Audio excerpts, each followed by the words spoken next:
Hello my dear students, कैसे हैं आप? आई होप कि आप एकदम फिट एंड फाइन होंगे।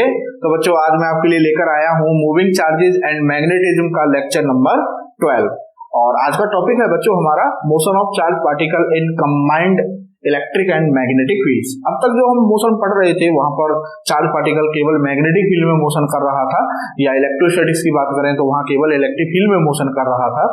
अब चार्ज पार्टिकल ऐसे रीजन में मोशन करेगा जहां इलेक्ट्रिक फील्ड भी है और मैग्नेटिक फील्ड भी है।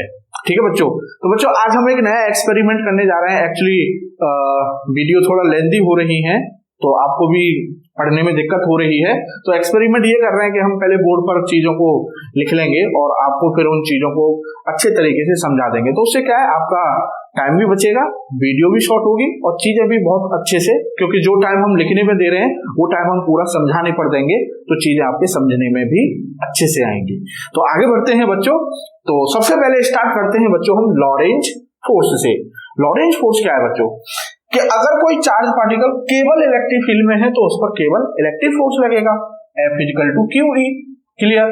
अगर कोई चार्ज पार्टिकल केवल मैग्नेटिक फील्ड में मोशन कर रहा है तो उस पर केवल मैग्नेटिक फोर्स लगेगा, FM। ठीक है, तो FM = QV × V। और अगर चार्ज पार्टिकल केवल इलेक्ट्रिक फील्ड में है तो उस पर केवल इलेक्ट्रिक फोर्स लगेगा, FE = QE। अब बात आती है बच्चों कि अगर चार्ज पार्टिकल दोनों फील्ड हैं, इलेक्ट्रिक फील्ड भी है मैग्नेटिक फील्ड भी है, और वहां पर मोशन कर रहा है तो जाहिर सी बात है इलेक्ट्रिक फील्ड भी फोर्स लगाएगा और मैग्नेटिक फील्ड भी फोर्स लगाएगा। मींस इलेक्ट्रिक फोर्स भी लगेगा और मैग्नेटिक फोर्स भी लगेगा। तो उस केस में उन जो नेट फोर्स होगा पार्टिकल पर, दोनों फोर्सेज का वेक्टर सम जो होगा वो फोर्स होगा net force on the charge particle, और वो क्या होगा, F = FE + FM। Means QE + QV × B। Electric force और मैग्नेटिक फोर्स दोनों फोर्स का जो सम होता है, वेक्टर सम होता है बच्चों, उस फोर्स को ही हम बोलते हैं लॉरेंज फोर्स। तो लॉरेंज फोर्स क्या है ये आपके समझ में आ गया होगा। इलेक्ट्रिक फोर्स इलेक्ट्रिक फील्ड लगाएगा, मैग्नेटिक फोर्स मैग्नेटिक फील्ड लगाएगा, और दोनों अगर एक साथ फोर्स लगा रहे हैं तो दोनों का जो वेक्टर सम होगा उस फोर्स को बच्चों हम बोलेंगे लॉरेंज फोर्स। तो बच्चों अब आगे बढ़ते हैं हम और सारे केसेस को वन बाय वन करते हैं। ठीक है, तो इसमें हमारा सबसे पहला केस है कि इलेक्ट्रिक फील्ड और मैग्नेटिक फील्ड हमारे दोनों ही पैरेलल हैं। अब E और B दोनों पैरेलल हैं बच्चों, उसमें फिर 4 केस आते हैं। इलेक्ट्रिक फील्ड और मैग्नेटिक फील्ड पैरेलल होंगे तो उसमें भी 4 सब केस हैं। जैसे पहला केस है कि E and B are parallel and particle is at rest. ठीक है, तो ये इलेक्ट्रिक फील्ड और मैग्नेटिक फील्ड हैं जो दोनों एक दूसरे के पैरेलल हैं, और ये एक चार्ज पार्टिकल है जो कि आपका रेस्ट में है। पार्टिकल का चार्ज है Q, मास है M। रेस्ट का मतलब उसकी इनिशियल वेलोसिटी 0 है। ठीक है, अब बच्चों हमें यह पता करना है कि जब इस तरह से अगर पार्टिकल को इलेक्ट्रिक फील्ड और मैग्नेटिक फील्ड में, इस तरह के इलेक्ट्रिक फील्ड और मैग्नेटिक फील्ड में रख दिया जाएगा तो वो पार्टिकल कैसे पाथ पर चलेगा, उसकी क्या वेलोसिटी होगी। ठीक है, तो सबसे पहली बात यह है कि अगर चार्ज पार्टिकल रेस्ट में है तो मैग्नेटिक फील्ड तो उस पर फोर्स लगाएगा ही नहीं। मैग्नेटिक फील्ड फोर्स नहीं लगाएगा, मतलब FM = 0। क्यों नहीं लगाएगा? क्योंकि भाई मैग्नेटिक फोर्स होता है हमारा FM = QVB sin θ। तो यहां पर चार्ज पार्टिकल की वेलोसिटी 0 है तो जो मैग्नेटिक फोर्स है वो 0 हो जाएगा। ठीक है, अच्छा दूसरी बात यह है कि जब ये इलेक्ट्रिक फील्ड जो होता है, इलेक्ट्रिक फील्ड चाहे पार्टिकल रेस्ट में हो चाहे पार्टिकल मोशन में हो, दोनों पर फोर्स लगाता है। तो ये पार्टिकल, ये जो आपका इलेक्ट्रिक फील्ड है ये तो फोर्स लगाएगा ही लगाएगा, क्यों ही। अब इसकी वजह से जब पार्टिकल मोशन में आ जाएगा, मतलब उसमें वेलोसिटी आ गई, तो अब बच्चा सवाल आ रहा है कि साहब अब मैग्नेटिक फील्ड फोर्स लगाएगा, तो मैग्नेटिक फील्ड अब भी फोर्स नहीं लगाएगा। क्यों नहीं लगाएगा? कि पार्टिकल की जो वेलोसिटी आएगी भी इलेक्ट्रिक फील्ड की वजह से, वो वेलोसिटी मैग्नेटिक फील्ड के पैरेलल होगी। ठीक है, तो अब यहां पर थीटा 0 है, साइन 0 की वैल्यू भी 0 होती है, तो अल्टीमेटली मैग्नेटिक फोर्स 0 रहेगा थ्रू आउट द मोशन। तो इस केस में electric field magnetic field parallel हैं और पार्टिकल उनमें रेस्ट में रखा हुआ है, तो उस केस में magnetic force through out the motion of charge particle 0 रहेगा। तो उस पर केवल फोर्स लगेगा हमारा इलेक्ट्रिक फोर्स, FE = QE। तो जो भी एक्सीलरेशन होगा पार्टिकल में वो इलेक्ट्रिक फोर्स की वजह से होगा। तो AX मतलब जैसे ये हमने एक्स एक्सिस मान ली और ये हमने वाई एक्सिस मान ली, तो जो इलेक्ट्रिक फोर्स है वो एक्स एक्सिस के अलोंग लग रहा है, तो जिधर फोर्स होगा उधर ही एक्सीलरेशन होगा। भाई फोर्स और एक्सीलरेशन की डायरेक्शन सेम होती है, तो फोर्स लग रहा है हमारा एक्स डायरेक्शन में, तो जो एक्सीलरेशन होगा वो एक्स डायरेक्शन में ax हो जाएगा, फोर्स अपॉन मास मतलब QE अपॉन m। तो कहने का मतलब पार्टिकल की मोशन में इतना एक्सीलरेशन होगा। अब हमको पता करना है कि इस पार्टिकल की after time t, suppose t equal to 0 पर ये पार्टिकल यहाँ था और t equal to t time पर वो पार्टिकल आपका यहाँ आ गया, तो वो पूछेगा कि बताओ आफ्टर टाइम t पार्टिकल की वेलोसिटी क्या होगी। तो Vx is equal to ux plus axt, equation of motion use किया हमने x डायरेक्शन के लिए। तो ux क्योंकि initial velocity along x axis 0 थी, तो ux हो गई हमारी 0, ax हमारा QE अपॉन m और इनटू t। तो आफ्टर टाइम t पार्टिकल की जो वेलोसिटी होगी बच्चों वो हो जाएगी QE upon m into t। और जो पाथ होगा ये भाई किसके लिए अप्लाई होता है, uniformly accelerated motion. Uniformly accelerated motion मतलब motion in a straight line. तो अगर आपसे पूछे कि इस केस में चार्ज पार्टिकल का पाथ कैसा होगा, तो पाथ होगा बच्चों पार्टिकल का स्ट्रेट लाइन। तो ये हो गया आपका पहले केस का पहला सब केस, ठीक है। अब दूसरा सब केस बच्चों क्या बन सकता है कि इलेक्ट्रिक फील्ड और मैग्नेटिक फील्ड दोनों पैरेलल हैं और पार्टिकल की जो वेलोसिटी है इनिशियल वेलोसिटी वो भी इलेक्ट्रिक फील्ड मैग्नेटिक फील्ड के पैरेलल है। तो ये चार्ज पार्टिकल जिसका चार्ज है q, मास है m और इसकी जो इनिशियल वेलोसिटी है u, वो इलेक्ट्रिक फील्ड और मैग्नेटिक फील्ड के वो भी क्या है, पैरेलल है। तो अगेन यहां पर क्वेश्चन वही है कि आफ्टर टाइम t इस पार्टिकल की वेलोसिटी क्या होगी और ये पार्टिकल कैसे पाथ पर चलेगा, ठीक है। तो बच्चों यहां पर देखिए Fm तो 0 होगा क्योंकि पार्टिकल की वेलोसिटी और मैग्नेटिक फील्ड दोनों पैरेलल हैं, तो थीटा 0 हो जाएगा, तो Fm इक्वल टू 0। क्लियर। अब इलेक्ट्रिक फोर्स लगेगा कितना, Fe इक्वल टू QE। तो इलेक्ट्रिक फोर्स कौन सी डायरेक्शन में लग रहा है, x डायरेक्शन में लग रहा है, ठीक है ना।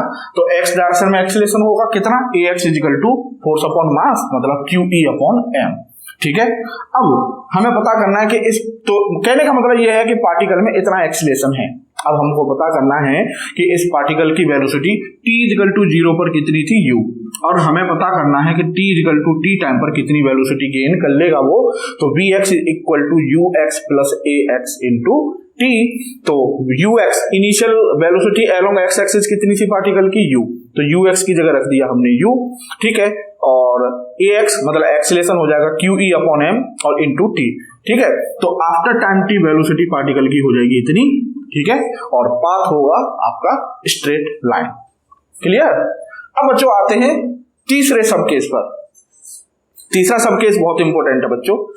तीसरा सब केस है कि इलेक्ट्रिक फील्ड और मैग्नेटिक फील्ड पैरेलल हैं, लेकिन वेलोसिटी पार्टिकल की जो वेलोसिटी है वो इलेक्ट्रिक फील्ड मैग्नेटिक फील्ड दोनों के ही परपेंडिकुलर है। तो ये आपके इलेक्ट्रिक फील्ड और मैग्नेटिक फील्ड दोनों पैरेलल हैं और पार्टिकल को वेलोसिटी हमने कुछ इस तरह से दी है कि पार्टिकल की वेलोसिटी इलेक्ट्रिक फील्ड और मैग्नेटिक फील्ड दोनों के ही पैरेलल है, ठीक है। अब बच्चों यहां पर दोनों फोर्स लगेंगे पार्टिकल पर, भाई इलेक्ट्रिक फोर्स भी लगेगा और मैग्नेटिक फोर्स भी लगेगा, ठीक है। तो इलेक्ट्रिक फोर्स तो आपका सदाबहार है, वो तो QE ही रहेगा, चाहे पार्टिकल कैसे भी एंटर करे इलेक्ट्रिक फील्ड में वो तो QE ही लगेगा। और किधर लगेगा, अलोंग x डायरेक्शन। तो ये हो गया आपका इलेक्ट्रिक फोर्स। क्लियर। कौन सी डायरेक्शन में लग रहा है, ax मतलब x डायरेक्शन में। अच्छा, initial velocity along x axis क्या है, 0। भाई जो भी वेलोसिटी हमने पार्टिकल को दी है वो कौन सी डायरेक्शन में दी है, y एक्सिस में दी है, ठीक है। तो x एक्सिस में तो कोई इनिशियल वेलोसिटी है नहीं। अब बच्चों हमें पता करना है कि इस पार्टिकल की velocity after time t x axis के अलोंग पार्टिकल की वेलोसिटी क्या हो जाएगी आफ्टर टाइम t। तो Vx is equal to ux plus ax into t।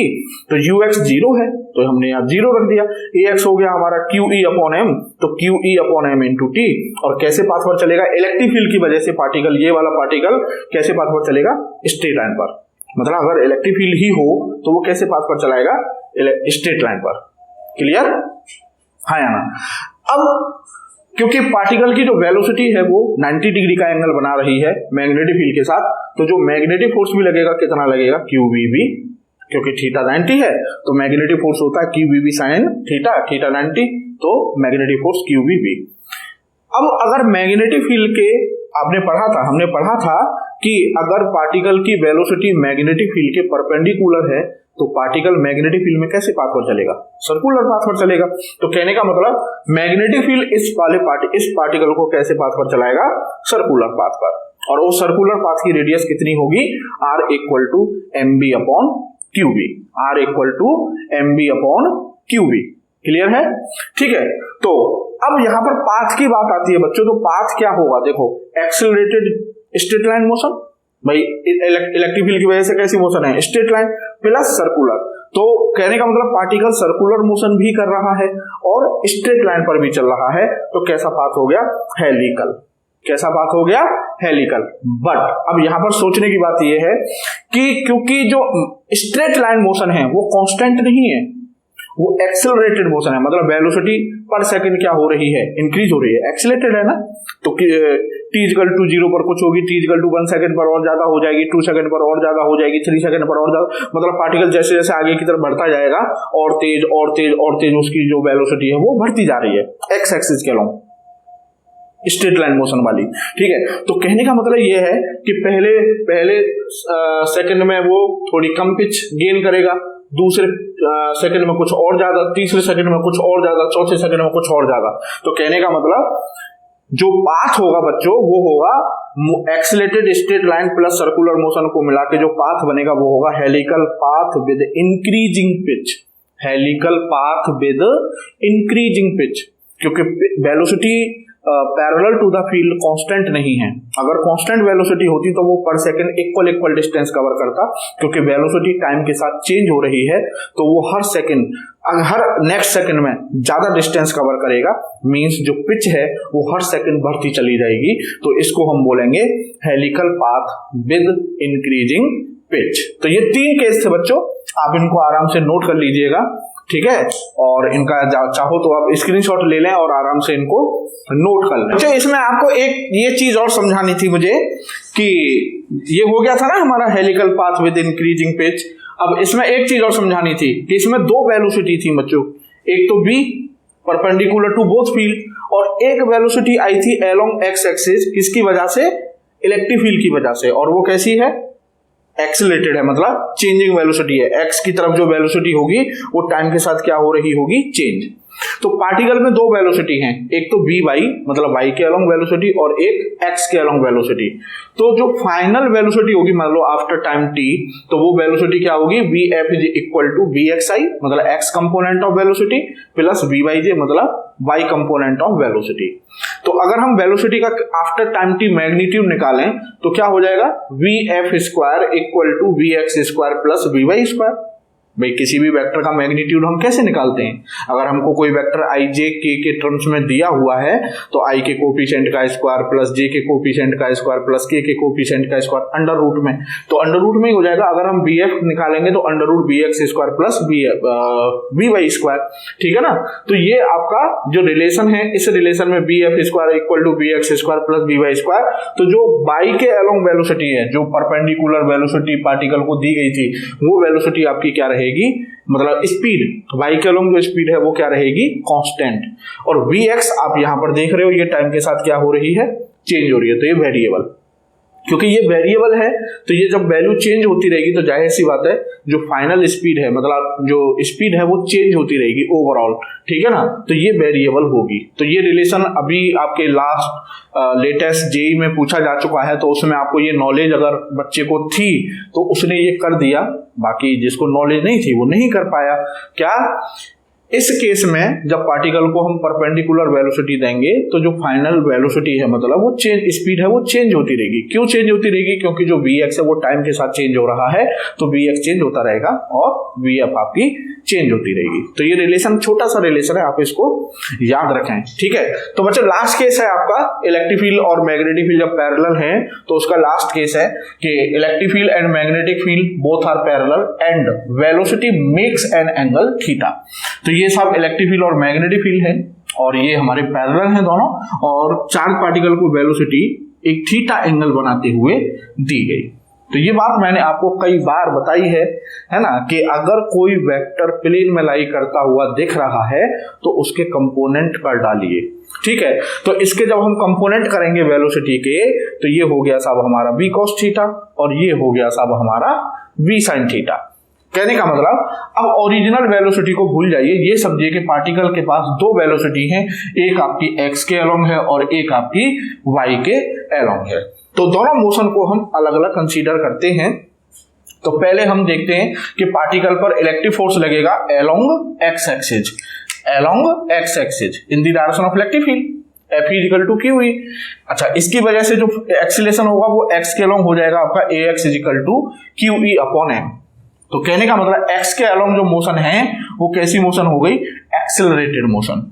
ठीक है, अब हमको पता करना है कि x के अलोंग जो वेलोसिटी है आफ्टर टाइम t क्या होगी, तो vx equal to ux plus ax into T. ux कितनी है, मतलब ux का मतलब initial velocity along x axis, तो initial velocity along x axis है हमारी v cos थीटा। तो यहां पर हमने रख दिया v cos theta plus ax की जगह हमने रख दिया Q E upon m acceleration into t। तो ये हो गई साहब हमारी accelerated straight line motion, accelerated straight line motion. Clear. तो इस वाले मतलब इलेक्ट्रिक फील्ड की वजह से जो वेलोसिटी हो रही है, या यूं कहिए v cos थीटा की वजह से जो मोशन होगी पार्टिकल की, वो एक्सेलरेटेड स्ट्रेट लाइन मोशन होगी। अब आते हैं बच्चों v sin थीटा पर, क्योंकि v sin थीटा है मैग्नेटिक फील्ड के परपेंडिकुलर। तो मैग्नेटिक फील्ड के परपेंडिकुलर अगर वेलोसिटी है तो वो उस पार्टिकल को कैसे पाथ पर चलाएगा, सर्कुलर पाथ पर। ठीक है, तो कितना मैग्नेटिक फोर्स कितना लगेगा, F M equal to Q B B sine theta. भाई मैग्नेटिक फील्ड और वेलोसिटी के बीच एंगल कितना है, थीटा, तो Q B B sine theta. ठीक है, और कौन सी वाली वेलोसिटी की वजह से सर्कुलर मोशन करेगा, इसकी वजह से जो मैग्नेटिक फील्ड के परपेंडिकुलर होती है। तो आर इज इक्वल टू होता है M B, R is equal to होता है M V perpendicular upon Q V. V perpendicular का मतलब है वो वाली वेलोसिटी जो मैग्नेटिक फील्ड के परपेंडिकुलर है। तो मैग्नेटिक फील्ड के परपेंडिकुलर है वी साइन थीटा। तो R equal to M B perpendicular की जगह हम क्या रखेंगे, वी साइन थीटा। तो R equal to M B sine theta upon Q V. तो ये जो है आपकी होगी सर्कुलर पाथ की रेडियस। ठीक है, अब दो मोशन हो गई भाई, एक्सीलरेटेड स्ट्रेट लाइन मोशन और सर्कुलर मोशन। तो इन दोनों के कॉम्बिनेशन से, अब मैं इसको रब कर देता हूं, ये तो आपका हो गया होगा। ठीक है ना, इन दोनों के कॉम्बिनेशन से जो मोशन बनेगी बच्चों, भाई स्ट्रेट लाइन पर भी चल रहा है चार्ज पार्टिकल और साथ के साथ सर्कुलर मोशन भी कर रहा है। और स्ट्रेट लाइन मोशन जो है वो आपकी एक्सेलरेटेड है। ठीक है, एक्सेलरेटेड का मतलब अभी जो आपका केस आया था कि जो पिच है वो चेंज होती रहेगी। तो straight line plus circular motion, ठीक है, और एक्सेलरेटेड, इसको आप लिख लीजिए accelerated straight line motion plus circular motion gives helical path with increasing pitch, helical path with increasing pitch. तो कुछ इस तरह का पाथ बनेगा बच्चों, ये फिर ये फिर ये ऐसे। तो जो पिच है वो पर सेकंड क्या होती, मतलब हर सेकंड क्या होती जाएगी, चेंज। यहां पर P1 है तो यहां पर P2 है, तो अगली P3 होगी, और P1 less than P2 less than P3। सबसे पहली वाली पिच सबसे छोटी, उससे अगली उससे बड़ी, उससे अगली उससे बड़ी। तो जो पिच है पार्टिकल की हेलिकल पाथ की, वो टाइम के साथ इंक्रीज होती चली जाएगी। तो बच्चों ये थे हमारे इलेक्ट्रिक फील्ड और मैग्नेटिक फील्ड पैरेलल हो और पार्टिकल डिफरेंट वे से मैं उन दोनों में एंटर कर रहा हूं, कभी रेस्ट में, कभी पैरेलल, कभी परपेंडिकुलर, कभी एट एन एंगल थीटा। तो ये चार केस थे। अब आते हैं हम जब इलेक्ट्रिक फील्ड, मैग्नेटिक फील्ड और वेलोसिटी तीनों म्यूचुअली परपेंडिकुलर। तो अब है हमारा केस सेकंड, और केस सेकंड क्या है कि ई, बी और वी, मतलब electric field, magnetic field and velocity of charge particle, all three are mutually perpendicular. तो जैसे ये हमारा कैपेसिटर की प्लेट्स हैं, ये कैपेसिटर की पॉजिटिव प्लेट और ये कैपेसिटर की नेगेटिव प्लेट। तो positive to negative downward direction में ये हमारा इलेक्ट्रिक फील्ड हो गया वाई डायरेक्शन, मतलब माइनस वाई डायरेक्शन। और ये क्रॉस जो आपको दिख रहे हैं, ये आप जब समझ रहे हैं, ये है आपका माइनस जेड में मैग्नेटिक फील्ड। तो जेड में मैग्नेटिक फील्ड, वाई में इलेक्ट्रिक फील्ड, और ये पार्टिकल की वेलोसिटी है आपकी एक्स में, किसमें, एक्स डायरेक्शन में। तो एक्स वाई जेड तीनों म्यूचुअली परपेंडिकुलर हैं। ये पार्टिकल बच्चों आपका इस रीजन में जहां पर ये मैग्नेटिक फील्ड और इलेक्ट्रिक फील्ड दोनों एग्जिस्ट कर रहे हैं, वहां एंटर करता है। एक बात और बच्चों कि अगर इलेक्ट्रिक फील्ड और मैग्नेटिक फील्ड दोनों एक दूसरे के परपेंडिकुलर हैं तो इस फील्ड को हम बोलते हैं क्रॉस्ड फील्ड। क्या बोलते हैं? Crossed field. अगर कहीं पर क्रॉस्ड फील्ड वर्ड यूज हो रहा है तो समझ जाइए कि वहां इलेक्ट्रिक फील्ड और मैग्नेटिक फील्ड दोनों म्यूचुअली परपेंडिकुलर हैं। ठीक है, तो बच्चों ये चार्ज पार्टिकल इस रीजन में एंटर करता है तो यहाँ इलेक्ट्रिक फील्ड भी है और मैग्नेटिक फील्ड भी है, तो जाहिर सी बात है कि उस पर इलेक्ट्रिक फोर्स भी लगेगा और मैग्नेटिक फोर्स भी लगेगा। ठीक है, तो पॉजिटिव चार्ज है, सपोज पॉजिटिव चार्ज है तो पॉजिटिव चार्ज पर इलेक्ट्रिक फील्ड फोर्स लगाता है in the direction of electric field. आप अच्छी तरह से जानते हैं। तो इलेक्ट्रिक फील्ड क्योंकि डाउनवर्ड है तो जो इलेक्ट्रिक फोर्स है QE वो चार्ज पार्टिकल पर लगेगा डाउनवर्ड डायरेक्शन में। ठीक है, अब मैग्नेटिक फील्ड किधर फोर्स लगाएगा ये हम निकाल लेंगे right hand palm rule number 2 से। तो मैग्नेटिक फील्ड है हमारा -z में, तो हमने साहब -z मतलब फिंगर कर दी -z में, क्योंकि पॉजिटिव चार्ज है, पॉजिटिव चार्ज जिधर मूव कर रहा है वही डायरेक्शन करंट की होती है, तो करंट हमारी +x डायरेक्शन में, तो थंब को हमने +x डायरेक्शन में कर दिया। तो outward normal on the palm, outward normal on the palm किधर आ रहा है बच्चों? Along y axis. तो कहने का मतलब जो मैग्नेटिक फोर्स है QBB, क्योंकि थीटा 90 है भाई, वेलोसिटी और मैग्नेटिक फील्ड एक दूसरे के परपेंडिकुलर हैं, तो थीटा 90 हो गया तो मैग्नेटिक फोर्स लगेगा आपका अपवर्ड डायरेक्शन में। तो कहने का मतलब ये है पार्टिकल पर दो फोर्स लग रहे हैं, मैग्नेटिक फोर्स और electric force. Magnetic force upward direction में है तो इलेक्ट्रिक फोर्स डाउनवर्ड डायरेक्शन में। अब बच्चों यहां पर पॉसिबिलिटीज होंगी। पॉसिबिलिटी नंबर 1 कि इफ QBB मतलब magnetic force, if magnetic force is greater than QE, अगर अपवर्ड फोर्स डाउनवर्ड फोर्स से ज्यादा है तो पार्टिकल इस रीजन में एंटर होने के बाद भाई अपवर्ड फोर्स की तरफ डिफ्लेक्ट होना चाहिए, तो वो अपवर्ड डायरेक्शन में डिफ्लेक्ट हो जाएगा। तो अगर अपवर्ड फोर्स बड़ा हुआ डाउनवर्ड फोर्स से, या यूं कहिए मैग्नेटिक फोर्स इलेक्ट्रिक फोर्स से बड़ा है तो particle deflected in upward direction. Clear? दूसरी पॉसिबिलिटी कि अगर QE बड़ा हुआ QBB से, इलेक्ट्रिक फोर्स मैग्नेटिक फोर्स से ज्यादा हुआ, तो if QE greater than QBB तो पार्टिकल QE की डायरेक्शन में डिफ्लेक्ट होगा, मतलब डाउनवर्ड डायरेक्शन में। तो यहां पर लिख देंगे particle deflected in downward direction. तीसरी पॉसिबिलिटी है कि हो सकता है दोनों इक्वल हो। ठीक है, तो उस केस में क्या है, अगर दोनों फोर्स इक्वल एंड अपोजिट है, भाई दोनों अगर इक्वल हो गए तो अपोजिट है, दो इक्वल एंड अपोजिट फोर्स का वेक्टर सम 0 हो जाएगा, तो उस केस में F नेट 0। F नेट 0 का मतलब पार्टिकल पर कोई फोर्स नहीं है तो वो मोशन इन स्ट्रेट लाइन करेगा, मोशन इन स्ट्रेट लाइन करेगा। तो पार्टिकल ऐसे रीजन में अनडिफ्लेक्टेड मतलब स्ट्रेट लाइन पर सीधा निकल जाएगा। तो यहां पर लिखेंगे particle travel in straight line. तो ये जो केस है बच्चों ये बहुत इंपॉर्टेंट है, ये वाला जो केस है बहुत इंपॉर्टेंट है, इसमें डायरेक्ट क्वेश्चन आते हैं, है ना। क्या कहेगा वो कि एक पार्टिकल इलेक्ट्रिक फील्ड और मैग्नेटिक फील्ड है परपेंडिकुलर, उस रीजन में एंटर करता है और पार्टिकल विदाउट डिफ्लेक्शन मतलब स्ट्रेट लाइन पर निकल जाता है, तो बताओ उसकी वेलोसिटी क्या होगी, है ना।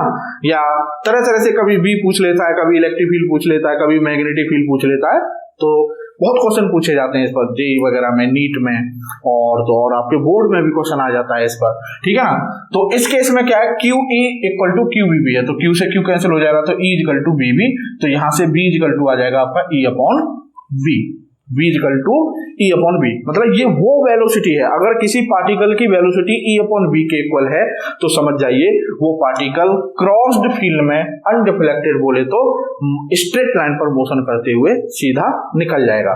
तो ये अच्छा, एक चीज और, एक डिवाइस होती है जिसको हम बोलते हैं वेलोसिटी सिलेक्टर। यूं समझ लीजिए कि आपने ये वेलोसिटी सिलेक्टर ही पढ़ा है, ये जो आपके सामने बना हुआ है डायग्राम, एक तरह से ये वेलोसिटी सिलेक्टर की कंस्ट्रक्शन है।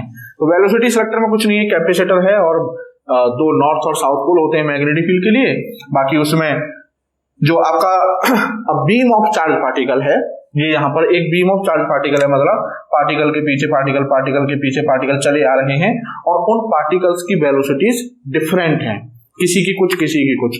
हमें एक पर्टिकुलर वेलोसिटी का पार्टिकल चाहिए स्ट्रेट लाइन में, बाकी उस वेलोसिटी के अलावा जिन पार्टिकल्स की स्पीड इतनी है E अपॉन B, हमें वो पार्टिकल चाहिए सीधे।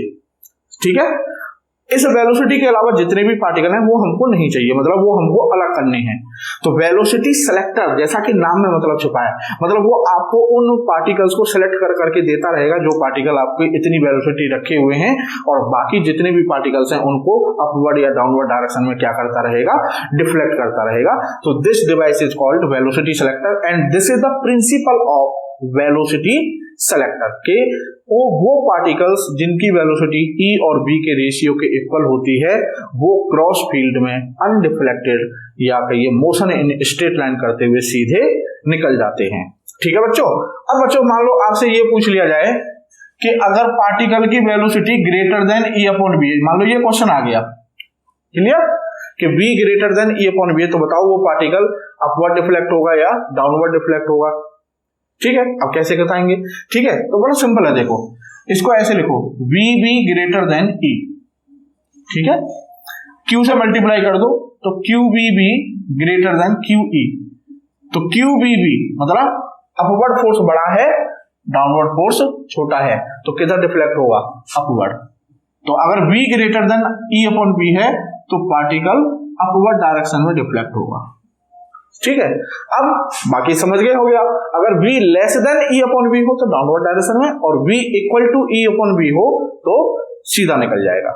ठीक है बच्चों, तो ये था आपका क्रॉस फील्ड का केस, और ये बहुत इंपॉर्टेंट है, ये केसेज आप जरूर याद रखिएगा। ठीक है ना, कि कब क्या अपवर्ड होता है, कब डाउनवर्ड डिफ्लेक्ट होगा, और कब स्ट्रेट लाइन पर जाएगा।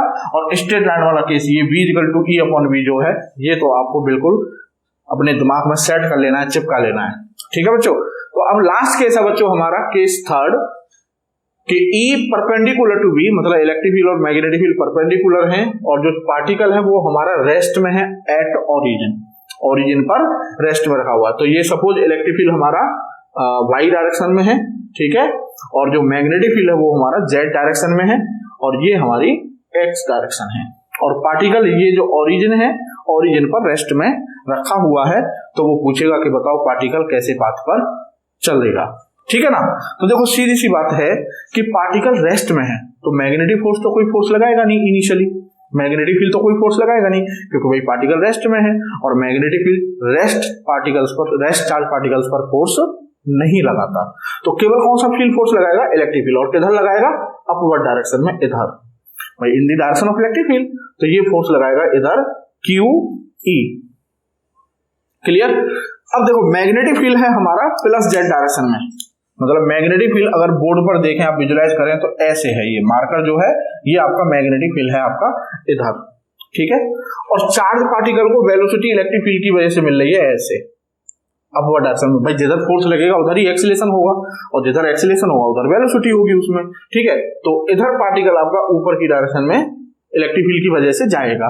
और मैग्नेटिक फील्ड के कैसे है वो बच्चों देखो ध्यान से, ये मैग्नेटिक फील्ड है, ये वेलोसिटी है, तो वेलोसिटी और मैग्नेटिक फील्ड दोनों परपेंडिकुलर हैं, तो मैग्नेटिक फील्ड उस पार्टिकल को सर्कुलर मोशन कराने की कोशिश करेगा। तो कहने का मतलब ये पार्टिकल ऊपर की तरफ जाएगा किसकी वजह से, इलेक्ट्रिक फील्ड की वजह से, और सर्कुलर मोशन करेगा किसकी वजह से, मैग्नेटिक फील्ड की वजह से, और यहां पर आके वो रुक जाएगा। उसके बाद फिर ऊपर जाएगा ऐसे, और फिर ऐसे आएगा, फिर रुक जाएगा, फिर ऐसे जाएगा, समझ रहे हैं आप। तो इस पाथ को हम बोलते हैं साइक्लॉइड, इस पाथ को हम बोलते हैं बच्चों साइक्लॉइड। अब मैं समझ रहा हूं, आप सोच रहे होंगे कि ऐसे कैसे मतलब आ गया, फिर नीचे क्यों नहीं गया, ऊपर क्यों गया, समझाऊंगा इसको मैं अभी। देखिए ध्यान से, जब ये पार्टिकल ऊपर की तरफ जा रहा है ऐसे, तो मतलब इलेक्ट्रिक फील्ड की डायरेक्शन में जा रहा है, क्लियर, क्योंकि मैग्नेटिक फील्ड उसे सर्कुलर मोशन कराने की कोशिश करेगा, मतलब मैग्नेटिक फील्ड उसे सर्कुलर मोशन देगा, तो सर्कुलर मोशन की वजह से ये पार्टिकल आएगा डाउनवर्ड डायरेक्शन में। अब जरा ध्यान से देखिएगा, ये है इलेक्ट्रिक फील्ड, ठीक है, ये इलेक्ट्रिक फील्ड है अपवर्ड डायरेक्शन में, और ये चार्ज पार्टिकल है पॉजिटिव, और ये positive charge particle downward direction में आ रहा है, मान लो B वेलोसिटी से। तो पॉजिटिव चार्ज है, पॉजिटिव चार्ज पर इलेक्ट्रिक फील्ड फोर्स किधर लगाएगा, अपवर्ड डायरेक्शन में, मतलब in the direction of electric field QE। तो कहने का मतलब यह है कि जब ये चार्ज पार्टिकल ऊपर जा रहा था तब तो इसकी वेलोसिटी बढ़ेगी, ठीक है, यहां तक इसकी वेलोसिटी बढ़ेगी, और जब यहां से वो नीचे आना शुरू होगा तो वो इलेक्ट्रिक फील्ड के अपोजिट मोशन कर रहा है।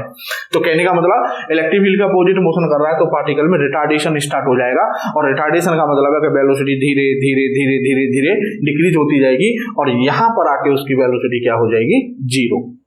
मतलब फिर से रेस्ट में आ गया, इलेक्ट्रिक फील्ड फिर से उसे in the direction of electric field, वो तो कंटिन्यूअस फोर्स लगाए हुए हैं, उस पर कंटिन्यूअस QE अपवर्ड डायरेक्शन लगा हुआ है, यहाँ पर आके रेस्ट में आ गया, QE की वजह से वो फिर ऊपर की तरफ स्टार्ट होगा, मोशन करेगा, और मैग्नेटिक फील्ड की वजह से फिर सर्कुलर मोशन, और फिर अपोजिट डायरेक्शन में इलेक्ट्रिक फील्ड के चलेगा, इलेक्ट्रिक फील्ड फिर से उसे रिटार्डेशन देगा, और फाइनली फिर आके वो रेस्ट में आ जाएगा। तो इस तरह से ये इस तरह से वो मोशन अगेन एंड अगेन क्या होती रहेगी, रिपीट होती रहेगी। तो जो हमें पाथ मिलता है, उस पाथ को, इस पाथ को इस तरह से जो पाथ मिलेगा, मैं यहां पर बना रहा हूं, ऐसे फिर ऐसे फिर ऐसे फिर ऐसे, इस पाथ को बच्चों, इस कर्व को हम बोलते हैं साइक्लॉइड। क्या बोलते हैं? साइक्लॉइड। तो इलेक्ट्रिक फील्ड और मैग्नेटिक फील्ड परपेंडिकुलर हो, चार्ज पार्टिकल आपका ओरिजिन पर हो, तो उस केस में पार्टिकल हमारा कैसी मोशन करेगा? साइक्लॉइडल मोशन करेगा, मतलब साइक्लॉइड पर मूव करेगा। तो ये थे बच्चों हमारे all cases motion of charge particle in combined electric and magnetic field. तो अब कुछ न्यूमेरिकल्स करते हैं। तो बच्चों अब कुछ एक दो न्यूमेरिकल करते हैं अच्छे स्टैंडर्ड। तो ये क्वेश्चन है हमारा, a particle of mass m and charge q has an initial velocity v is equal to v not j cap, v is equal to v not j cap, मतलब velocity आपकी y axis के along है, ठीक है। If an electric field E is equal to E not I cap and magnetic field B is equal to B not I cap, ठीक है।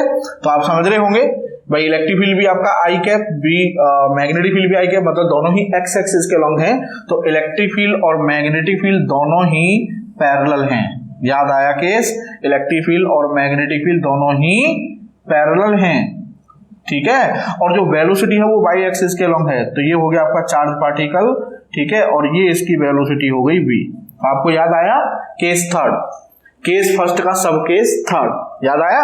तो ये कह रहा है कि act on particle its speed will double after a time. Option A √3mv not upon QE not, option B 3mv not upon QE not, option C √2mv not upon QE not, option D 2mv not upon QE not. और ये आपका JEE mains में आ चुका है second shift में 2020 में, ठीक है ना। तो अब देखिए साहब इसको करते हैं। तो वो कह रहा है कि कितने टाइम बाद जो स्पीड है वो डबल हो जाएगी। तो अभी मैंने आपको याद होगा, मैंने आपको एक रिलेशन बताया था इस केस के लिए कि speed of particle bf square is equal to vx square plus vy square. याद आया कुछ? ये bf क्या है? ये इसी स्पीड की बोला कि ये स्पीड डबल कितने टाइम बाद हो जाएगी। ये आपकी वेरिएबल है, ठीक है, और vy आपकी कांस्टेंट रहेगी। तो vy कितनी है? v नॉट, ठीक है। तो ये हमें नहीं पता कितने टाइम बाद होगी, तो हम ये पता करते हैं पहले कि bf कितनी हो जानी है? 2v not. तो 2v नॉट का square equal to vx square, और ये हो जाएगी साहब आपकी v नॉट स्क्वायर, क्योंकि ये तो कांस्टेंट है vy। अभी याद करो, देखिए उसको केस को, ठीक है ना। तो ये हो जाएगा आपका 4v not square equal to vx square plus v not square. तो यहां से vx स्क्वायर आ जाएगा बच्चों 3v नॉट स्क्वायर, ठीक है। तो यहां से vx की वैल्यू आ जाएगी √3v नॉट, ये आ जाएगी vx। तो कहने का मतलब ये कंक्लूजन निकला कि जब पार्टिकल की स्पीड डबल होगी उस समय x एक्सिस के अलोंग जो वेलोसिटी है उस समय वो कितनी होगी? √3v नॉट, ठीक है। तो ये पता कर लो कि किस टाइम पर ये जो bx है ये √3v नॉट होगी। तो bx के लिए हमारे पास फॉर्मूला था कि bx is equal to QE upon m और इनटू t। याद आया कुछ? तो यहां से हमें bx आपको पता है √3v not equal to QE upon m into t। तो यहां से t की वैल्यू आ जाएगी बच्चों √3m v not upon QE। तो इतने टाइम बाद वेलोसिटी स्पीड डबल हो जाएगी, ठीक है साहब। तो इसे कर लीजिए, ठीक है। अब बहुत अच्छा क्वेश्चन था बच्चों, क्लियर। तो इसका ऑप्शन होगा आपका √3mv not upon QE not, QE not, ठीक है ना। ये ई नॉट है ना मैग्नेटिक फील्ड, इलेक्ट्रिक फील्ड का मैग्नीट्यूड, ठीक है ना। तो option A is correct, option A is correct. Clear, ये कर लिया होगा, समझ में आ गया होगा भाई। वो कह रहा है कितने टाइम बाद पार्टिकल की स्पीड डबल हो जाएगी, तो कौन सी वाली स्पीड, जो उसकी टोटल स्पीड है, मतलब सबको मिला के एक्स और वाई को मिला के, तो वो है आपकी बी एफ। तो वो कह रहा है कितने टाइम बाद डबल हो जाएगी, तो वो हमने ले ली। हमें ये पता करना है कि बी एक्स कितनी है उस टाइम पर, ठीक है। तो बी एक्स के लिए क्योंकि हमारे पास फॉर्मूला है, तो हमने ये पता कर लिया कि बी एक्स आ गई √3 मतलब जिस समय पार्टिकल की वेलोसिटी डबल होगी उस समय पर पार्टिकल का जो एक्स, पार्टिकल की स्पीड का जो एक्स कंपोनेंट है वो इतना होगा। अब ये पता करना है कि √3 कितने टाइम बाद हो जाएगी, तो उसी टाइम पर ये पार्टिकल की स्पीड क्या होगी, डबल। ठीक है, चलिए नेक्स्ट क्वेश्चन देखते हैं बच्चों। ये भी क्वेश्चन बहुत अच्छा है, लेटेस्ट आया है आपका जेईई में। तो ये क्वेश्चन है साहब आपका कि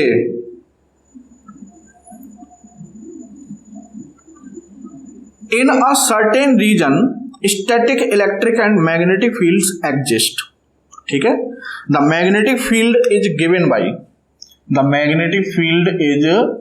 by B is equal to B naught I cap plus 2J cap minus 4K cap, ठीक है साहब।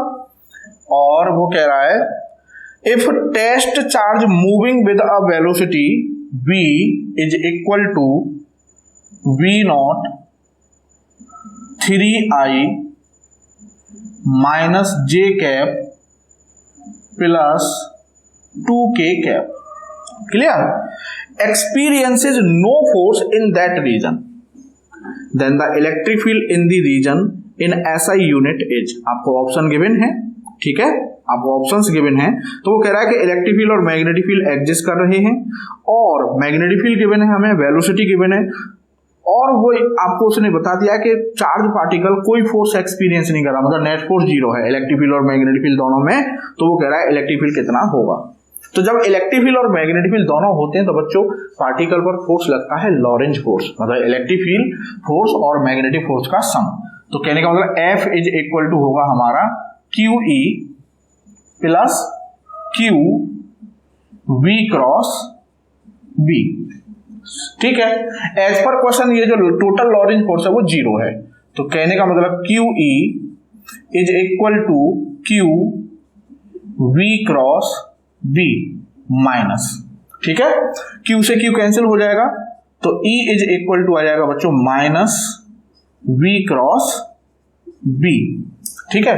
तो सिंपल हो गया, हमें वेलोसिटी और मैग्नेटिक फील्ड गिवन है, तो वेलोसिटी और मैग्नेटिक फील्ड का क्रॉस प्रोडक्ट निकालना है और उसमें माइनस का मल्टीप्लाई कर देना है। तो सिंपल B क्रॉस B निकाल लेते हैं बच्चों। तो B cross B cross product हम निकालना जानते हैं दो वेक्टर का, तो I cap J cap K cap, ठीक है। तो पहले वेलोसिटी के कंपोनेंट लिखेंगे, तो I का कोफिशिएंट हो जाएगा 3B नॉट वेलोसिटी का, ठीक है।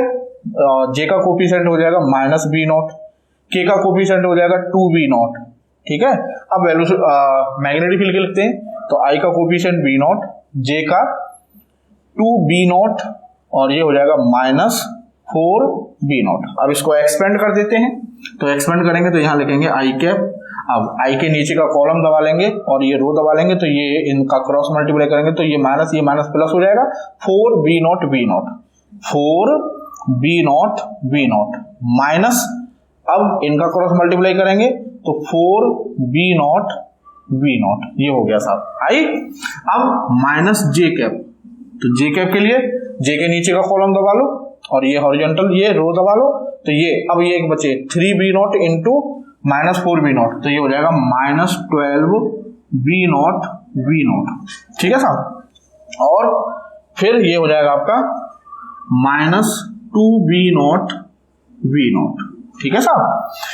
अब K, तो प्लस K कैप, तो K के लिए K के नीचे का कॉलम दबा लिया, ये आ गया, तो ये आ गया आपका 6B not B not, 6B not B not और माइनस, तो माइनस माइनस है ये, ठीक है, माइनस माइनस प्लस हो जाएगा, तो plus B not B not, ठीक है।